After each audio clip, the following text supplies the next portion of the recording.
Prenatal exposure to toxic substances known as PFAS can cause future health issues for teenagers. That's according to a new study.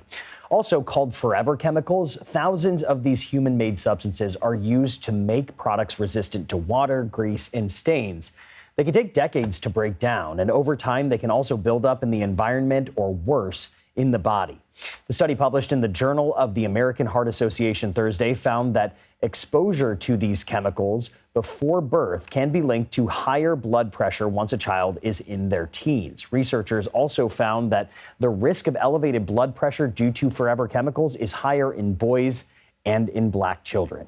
And Dr. Leonardo Trasande joins us now. He co-authored the AHA's statement on the study. He's also a professor of pediatrics and the director of the NYU Center for Investigation of Environmental Hazards. Doctor, thank you for joining us. So how is this prenatal exposure to forever chemicals happening, and how significant are these health issues that they're causing during adolescence? So these chemicals are used in a variety of plastics. Plastics are in many places in our environment we don't even think of. They're in the lining of these non-stick cooking materials. The fluorine chemistry is a great way to make things not stick, which is particularly important if you're making your eggs and sausage in the morning or what have you.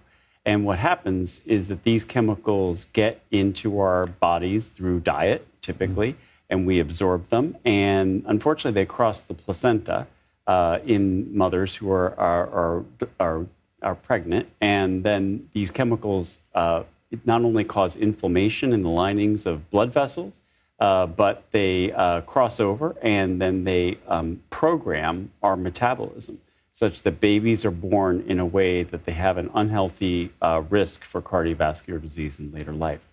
So a previous study by the AHA says that virtually everyone in the world has been exposed to PFAS. Why is it particularly harmful for a developing fetus?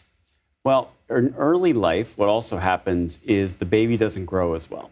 And a baby that doesn't grow as well is then programmed to avidly hold back calories and as fat, as opposed to use them to make muscle or bone or other parts of their body. And that sets them up for a later risk, as this study did, in all the way to adolescence, of high blood pressure. High blood pressure has longer-term implications, potentially all the way out to adulthood. Not just for the heart health, but for brain health and other aspects of their functioning. And so the effects of prenatal exposure can reverberate all the way from cradle to grave. So what are the American Health Association's recommendations to prevent pediatric health issues that stem from PFAS? Because it sounds like this substance is everywhere.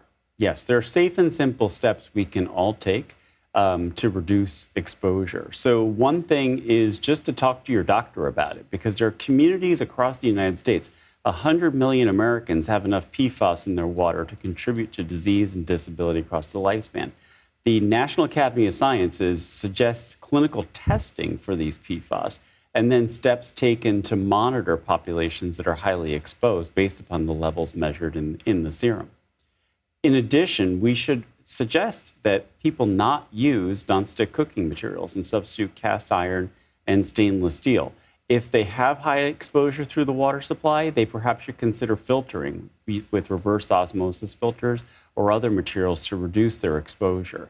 There are also other important steps to reduce chemicals used in plastic exposure, which also may contribute, particularly renegotiating our relationship with plastic. A lot of the plastic we use in our daily life is not essential, and particularly we shouldn't microwave or machine dishwash plastic. Some important tips there. Dr. Leonardo Trasande, I appreciate your time. Makes me never want to touch tap water ever again.